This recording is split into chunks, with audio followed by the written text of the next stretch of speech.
Goeiemôre almal.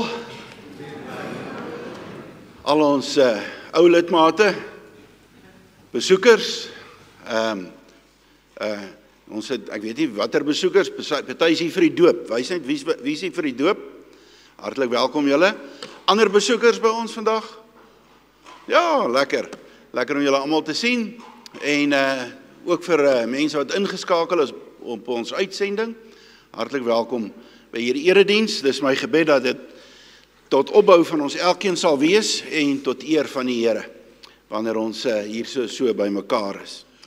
Ons hulp kom van die Here wat hemel en aarde gemaak het en wat ook trou bly tot in alle ewigheid.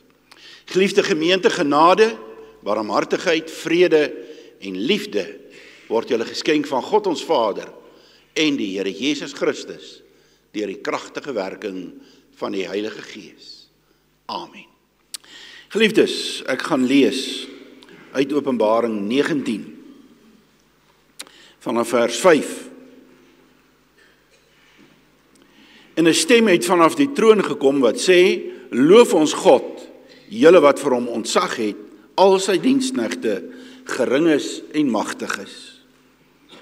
En ek het iets gehoor soos die klank van 'n groot skare, soos die klank van baie waters, en soos die klank van swaar donderslae wat uitroep: Halleluja! Die Here ons God, die Almagtige, het sy koningskap opgeneem. Laat ons bly wees en jubel en aan hom die heerlikheid gee, want die bruilofsfees van die Lam het aangebreek en sy bruid het haar gereed gemaak en sy is toegelaat om blindklere van suiwer fyn linne aan te trek. Die linne is die regverdige dade van die heiliges. Heiliges is gelowiges. Toe sê die engel vir my: skryf dit neer. Gelukkig is hulle wat uitgenooi is na die bruilofsfees van die Lam. Hy het ook vir my gesê: hierdie woorde van God is waar. En ek het voor sy voete neergeval om hom te aanbid, maar hy sê vir my: moet dit nie doen nie. Dis nou 'n engel, né? Moet dit nie doen nie. Ek is net 'n medediensknegt saam met jou en jou broers wat die getuienis oor Jesus huldig. Aanbid God, want die getuienis is oor Jesus. Van die getuienis oor Jesus is die gees van die profesie. Hierdie is 'n ongelooflike ryk gedeelte. Ek het al voorheen preke hieruit gehad, maar ek wil dit 'n bietjie op 'n spesifieke beklemtoning laat lê vandag. En daai woorde in vers 7, die bruilofsfees van die Lam het aangebreek en sy bruid het haar gereed gemaak. Sy is toegelaat om blindklere van suiwer fyn linne aan te trek, want die linne is die regverdige dade van die heiliges. Kom ons sit net so, dan bid ons saam. Vader, ons het hierdie woord gehoor en ons wil dit oordink en bedink en ons eie maak. Daarom vra ons dat U deur die Gees teenwoordig sal wees, dat ons gedagtes gekonsentreer sal wees, nie sal wegvlieg by die vensters en by die deure uit nie, maar dat ons sal hoor wat U vir ons sê en dat U Gees dit in ons harte sal inbrand en sal heilig. Wees met my as prediker, dat ek sal klein word en U sal groot word en gee dat ons versterk sal word deur U woord. Ons bid so in Jesus se naam. Amen.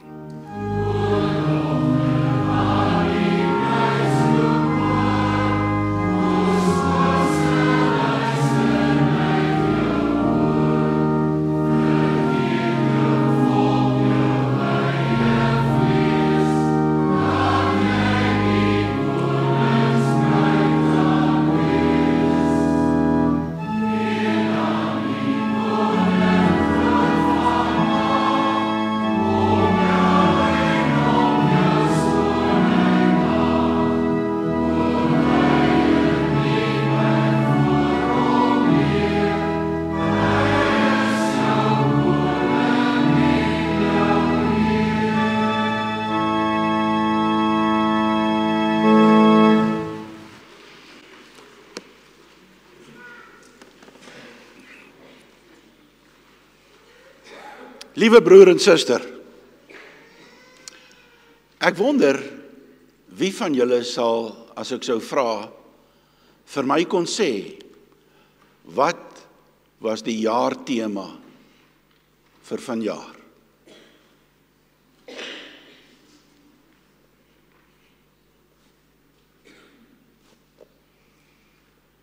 Wat was ons tema in die prediking? Wat was ons tema in die bediening? Ek sien geen volunteers.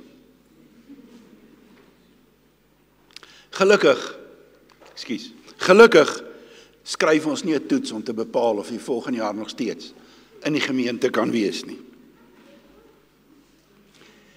Die tema was die koninkryk van God nou.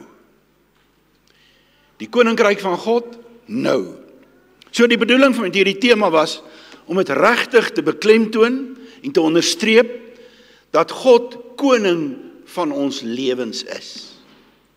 As jy in Christus is, as jy Jesus leer ken as jou Here, nie eers eendag as jy doodgaan, gaan jy in die koninkryk van God in nie. Nou, vandag, elke dag van jou lewe, is jy in die koninkryk van God, want God is jou koning, Jesus is jou koning.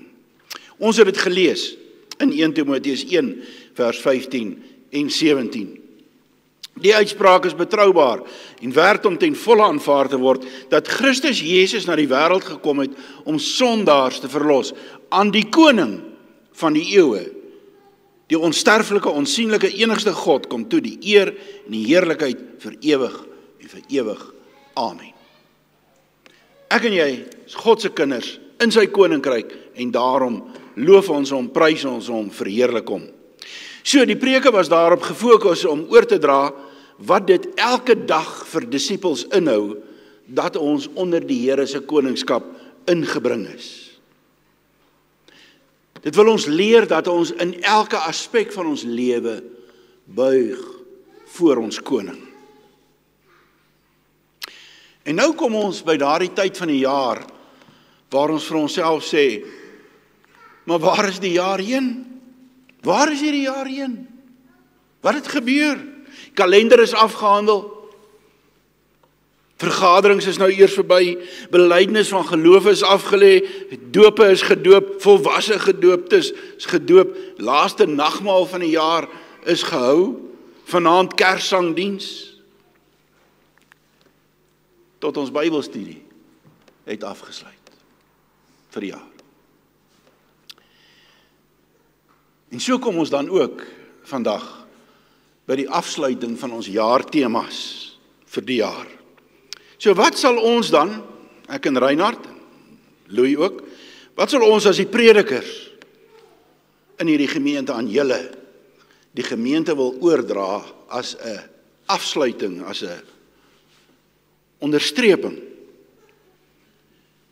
om 2025 mee af te sluit en 2026 binne te gaan. Wat sou ons aan julle wou oordra? Ek het dit goed gedink om af te sluit met die gedagtes rondom die bruilof van die lam in Openbaring 19. So om dit te verstaan wat daar geskryf word, wil ek eers sê ons moet iets verstaan van huwelike in die Bybelse tye. En in 'n Bybelse tyd se huwelik binne die Israel en so, was daar baie duidelik 2 fases aan 'n huwelikssluiting. Die eerste fase was die verloving. En die verloving was soos 'n verbondsluiting. En dit was baie omvattender en baie ernstiger benader as wat in ons tyd is. Die families kom bymekaar, daar word ondernemings en beloftes gemaak as families teenoor mekaar. Dit is as ware 'n verbondsluiting, 'n kontrak, 'n ooreenkoms wat gemaak word. As daardie verloving verbreek sou word, sou dit beskou word op dieselfde vlak as egbreek, egskeiding. In hierdie tyd van die verloving behoort, anders as wat baie mense vandag dink, behoort die verloofdes reeds aan mekaar sonder saambly of enige intieme aspekte daaraan. Hulle behoort aan mekaar, hulle is mekaar se, beloof aan mekaar sonder dat hulle die intieme aspekte dan het. Hulle is onlosmaaklik aan mekaar verbind. Dink maar so 'n bietjie aan Josef, Maria, Jesus se ouers, toe hy agterkom dat sy swanger is. Ek meen, wie kan dit nou regtig waar verstaan? So, in hierdie verlovingstyd moes die bruidegom sy bruid verdien. Ons kan maar net dankie sê, daai tyd is verby, né? Hy moes sy bruid verdien. Hy moes die bruidskat bymekaar maak, of hy kon werk vir sy vrou, sekere take vir sy aanstaande skoonpa doen, soos Jakob wat vir Rachel en Lea moes werk, of moet ons sê, vir Lea en Rachel gewerk het, ons weet nie mooi nie, maar hy moes werk. Die bruid weer het gewerk aan haar voorbereidings, haar trousou reg gekry, maar een van die belangrikste dinge wat sy moes reg kry, was haar rok. Veral as hulle bietjie meer welaf was daar geweldig baie moeite gedoen met hierdie trourok. En daar was fyn borduurwerk gedoen op hierdie rok.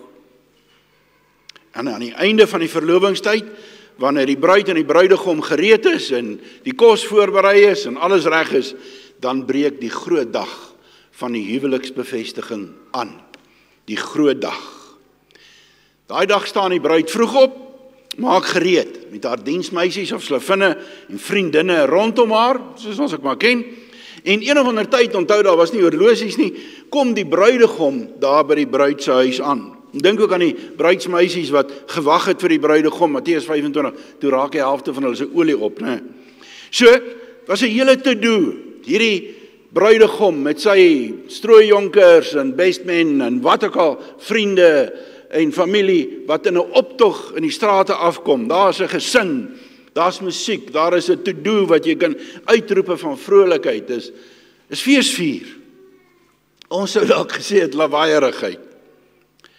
En dan die bruid word dan deur die pa oorhandig aan die bruidegom. Soms met allerlei rituele wat daarmee gepaard gegaan het en nou belangrik is nie. Maar dit is die huwelikssluiting gewees. Wanneer die pa die bruid gee aan die bruidegom. En dan vertrek hulle almal saam met die ouers en die familie agterna vanaf die bruid se huis na die bruidegom se huis. Hier begin die groot fees, die huweliksfees. Daar is hy, die huweliksfees. Vleispotte is gereed gemaak, die tafels kroon. En daai fees kan in sekere gevalle 7, selfs 8 dae aanhou. Dink aan die bruilof in Kana, waar Jesus ekstra wyn moes maak. So lekker het die mense gekuier. Dis groot vrolikheid, dis groot plesier, dis 'n groot dag. Nou geliefdes, reeds vroeg in die Ou Testament, en veral in die profetiese boeke, vergelyk die Here die verhouding tussen hom en sy volk Israel, met die verhouding tussen 'n bruid en 'n bruidegom. Daar's baie plekke, maar ek gaan nie nou daarby stil staan nie, maar in die Nuwe Testament, en ook onder andere in Openbaring 19, word hierdie beeld aangepas en uitgebrei om te verduidelik dat die Nuwe Testamentiese kerk, die gelowiges, vanaf Christus tot met die wederkoms, nou geteken word as die bruid van Christus. Ek, jy, ons, is die bruid van Christus. Dis die prentjie wat geteken word in die Nuwe Testament. Die verloving het reeds plaasgevind. Dit het gebeur toe Jesus Christus mens geword het. Hy is die bruidegom. Hy het die verbond kom sluit. En ek gaan myself vir 'n oomblik onderbreek. Dit is tog mos wat ons met Kersfees onthou. Dit is waaroor Kersfees gaan. Dis eintlik die verloving wat aanbreek. Dis die bruidsprys wat betaal word. Die ooreenkoms is gemaak, die verbond is gesluit. So daarom, broer en suster, laat ons in hierdie Kersfees, en ook met ons Kerssangdiens wat kom, hierdie fokus behou. Dit is 'n onthou van die bruidegom se liefdesverklaring aan sy bruid. En, net so dat ons, Dorel en Tanya, en alle gelowige ouers, ons kinders sal groot maak, dat hulle die koning, die bruidegom sal ken. Ek gaan nou terugkom hierop. Dat Kersfees oor hom gaan, en nie oor die bykomstige dinge soos geskenke of wat ook al. So, Jesus is die bruidegom, ons, die kerk, die gelowiges is die bruid. Daarom, geliefdes, behoort ons aan hom. Die verloving is gedoen, ons behoort aan hom. Ons behoort nie meer aan onsself nie. Ons is in die koninkryk van God ingebring. In die Ou Testament is daar nog nie 'n baie mooi duidelike onderskeid tussen God, Drie-enig en Jesus is die bruidegom nie. Maar in die Ou Testament kla die Here dat sy bruid ontrou geraak het, egbreuk gepleeg het. Dit is wat die Bybel sê. Hy sê sy volk het ander gode aangehoreer. Kras. Rigters 2:17, Jeremia 23:10, Esegiel 16:26, Hosea 1:2. Is soos 'n verloofde vrou wat met ander mans gaan rondloop. Jeremia 3:8 sê dit was so erg dat hy eintlik vir haar 'n skeibrief wou gee. Dis 'n verskriklike klag. God se bruid is ontrou, huweliksverbrekers. Maar steeds kom betaal Jesus hier om hierdie ontrou bruid los te koop. Dit geld vir my en jou, want ons is sondaars. Daar staan in Romeine 5:8, maar God bewys sy liefde vir ons juis hierin, dat Christus vir ons gesterf het, toe ons nog sondaars was. Ja, hy hou aan om te werk om vir ons sy bruid te maak. Hy betaal die bruidsprys met sy lewe, met sy bloed. Hy het ons verdien, hy het ons gekoop, toe hy daar aan die kruis gehang het. Dit was die bruidskat wat hy betaal het, onherroepelik. Seker die hardste, die wreedste prys wat enige bruidegom ooit vir sy bruid betaal het.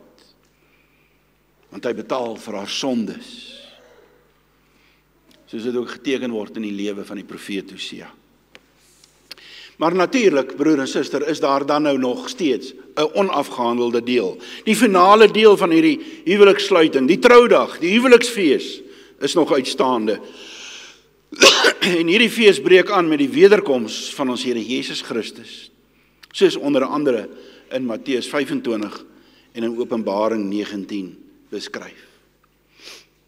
Nou geliefdes, in Openbaring 18 word daar 'n prentjie geteken van iets wat die Bybel noem die groot hoer Babylon. En hoe hierdie vrou deur God vernietig word. Hierdie is simboliese taal om een van die grootste vyande van die kerk van die Here te beskryf. Die een wat gelowig is, wil wegverlei agter ander gode aan.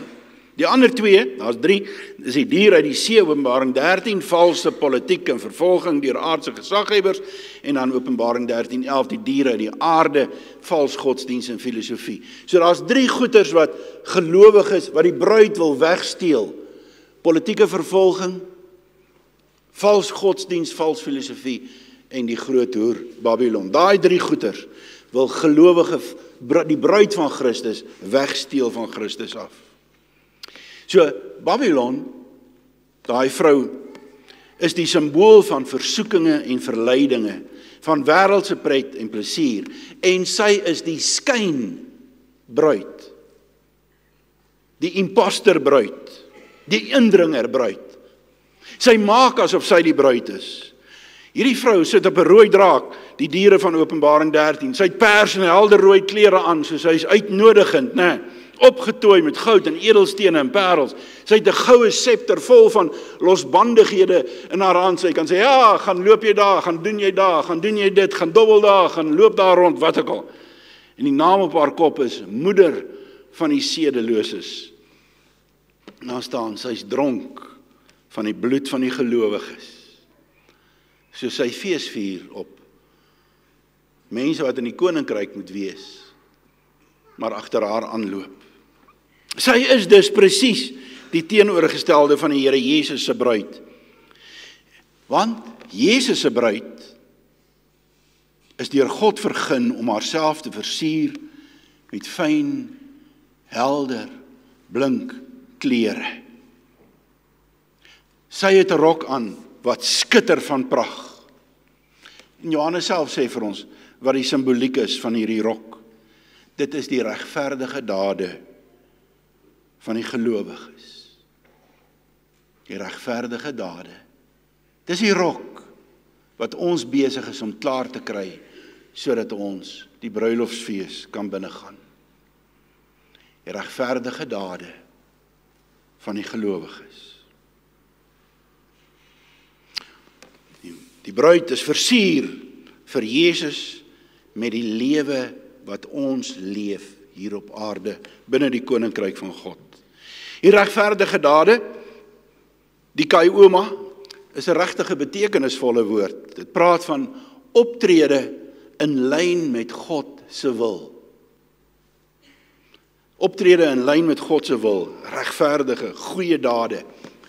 So dis wat die Here sê, dis wat ek en jy mee moet besig wees. Goeie dade. Dis die teenoorgestelde van die tipe optrede as wat die vrou op die draak ons wil heen verlei.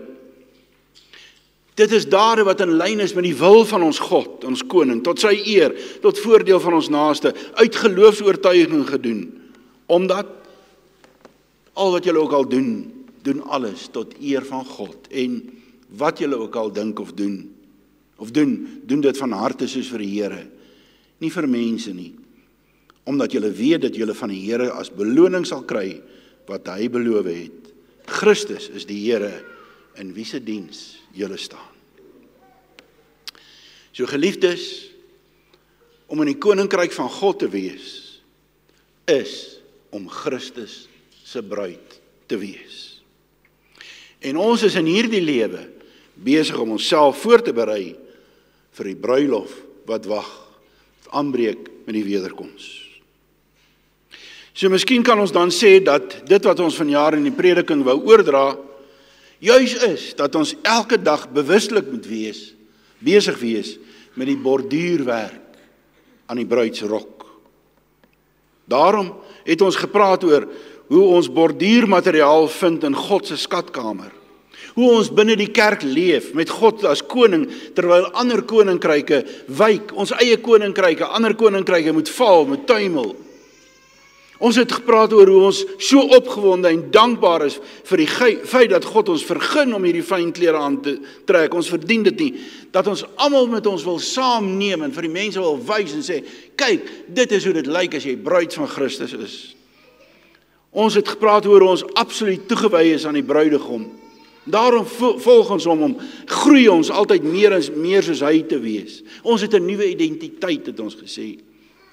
Ons het selfs gesê, al gaan ons deur donker tye, draai ons nie na die wêreld toe nie, draai ons nie weg van God is nie, dan gaan ons nie in twyfel en ongeloof wegloop nie, maar ons soek juis die Here se nabyheid, ook deur sy helpers, wat ons pastoraal beraad. En daarom wag ons, volhardend, bidend, vol van geloof op die Here, vir elke tree wat ons gee. En ons het gesê, dit moet ons alles bou op die regte fundament, want as die storms kom, sal dit, as dit op sand gebou is, wegwaai. En laastens het ons ook gesê, ons meet onsself voortdurend aan God se standaarde, sodat ons borduurwerk regtig waar die allerbeste sal wees, wat daar kan wees.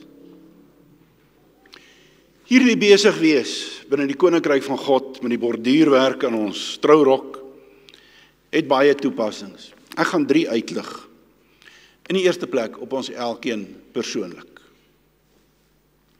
As ons aanspraak maak daarop dat God ons koning is, as ons aanspraak maak daarop dat ons die bruid van Christus is, dan het ons verseker die verantwoordelikheid om ons hele lewe, elke aspek daarvan onder God se heerskappy te plaas.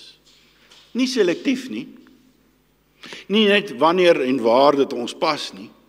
Nee, elke terrein van ons lewe, of dit in die huis is, of by die werk, of as ons in die openbaar is, of ons privaat is, waar ons sigbaar is vir die wêreld, of in ons alleenheid, selfs in ons gedagtes, dat ons regtig waar alles onder God se heerskappy sal plaas. Nie net ook teenoor en voor die mense van wie ons hou nie, maar selfs teenoor ons vyande. Dat ons elke gedagte, woord of daad sal toets, voor dit uit ons gemoed na vore kom. Ek hou van die manier wat Paulus dit verwoord in 2 Korintiërs 10:5. Ons neem elke gedagte gevange, om dit aan Christus gehoorsaam te maak. Maar ons kan dit ook toepas op Kersfees. So maklik kan Kersfees 'n fees word wat toegewy word aan die vrou op die draak. Dan gaan Kersfees vir ons oor wêreldse pret en wêreldse plesier. Dan gee ons toe aan allerlei versoekinge. Ons drink te veel of ons eet te veel of ons beklei of wat ook al. Ons vergeet eintlik waaroor Kersfees regtig gaan. Mag dalk 'n cliché wees. Jesus is the reason for the season. Kom ons onthou dit. Kom ons onthou dit. En dan derdens, so met die doop saam, en ek het al daarna verwys, maar nie net vir die ouers wat vandag doop nie, maar vir elke ouer.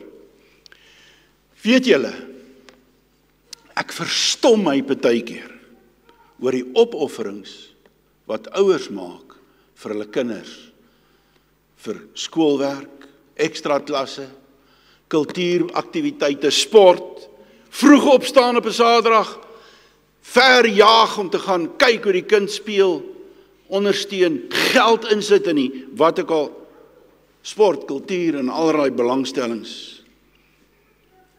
Hulle gaan mal, dit is asof hulle alles insit in die kind.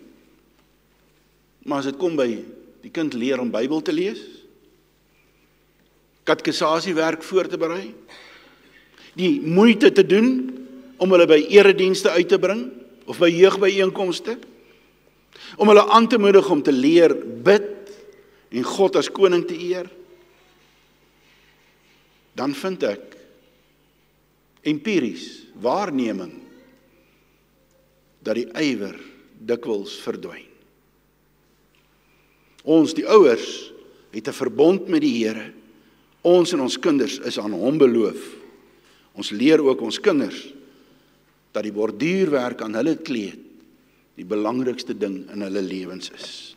So geliefdes, ons het as gemeente verskeie wonderlike tye en geleenthede gehad in 2025.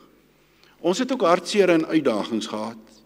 Maar my en Reinhard en Louis se diepste hartsgebed, ons diepste hartsgebed, as ons vir die Here iets vra, dan vra ons, Here, gee dat alles wat ons hierdie jaar gedoen het, sou gehelp het om u kinders, u bruid, daadwerklik te laat groei, binne die lewe, in die lewe binne u koninkryk.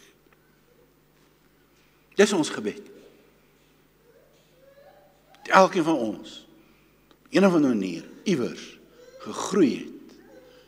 As ek dit so kan stel, dat elkeen van ons 'n stewige stukkie borduurwerk gedoen het aan ons bruilofskleed.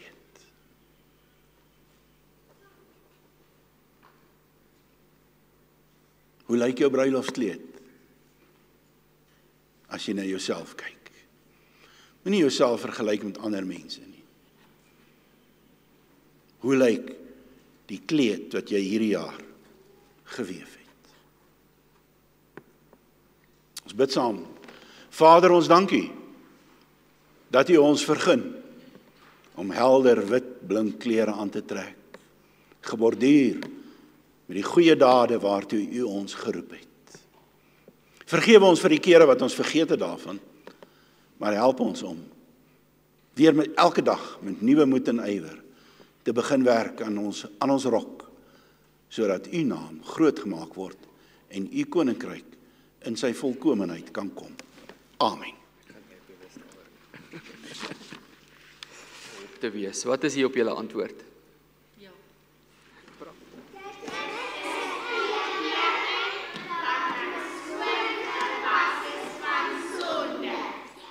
Die baba is in die hande van albei ouers, soos hulle mekaar vashou, want saam as 'n span gaan hulle hierdie werk vir die Here doen.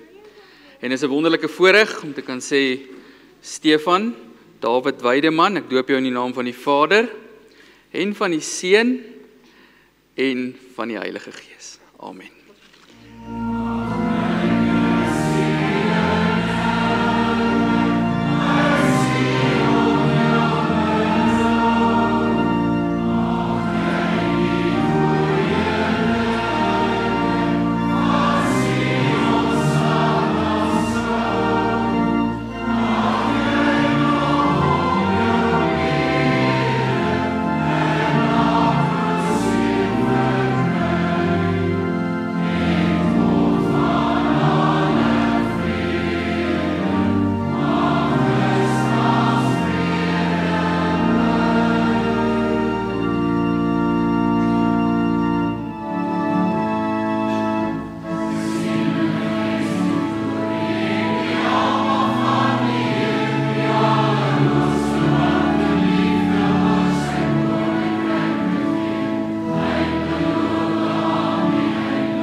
Geliefde gemeente, ontvang die seën van die Here en gaan daarmee in sy vrede. Die genade van ons Here Jesus Christus, die liefde van God ons Vader, sal in die getroue teenwoordigheid van die Heilige Gees elke oomblik met jou wees en met jou bly.